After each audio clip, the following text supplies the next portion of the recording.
Students, to set your notifications, log into Canvas. You'll go to your dashboard, click on account, and then notifications. You have different ways of being notified.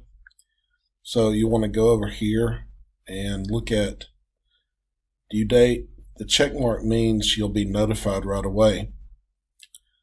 So announcements, make sure you get those right away. Grades right away. Any submission comments, discussion posts, conversations. This is your inbox. And let's see what else.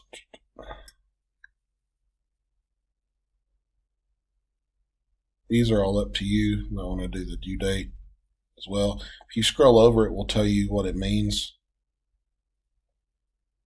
And also make sure that if you want to receive push notifications through the Canvas My Student app, that you have these checked, and you still have to set it up on your phone when you put the app on your phone, but make sure these are turned on.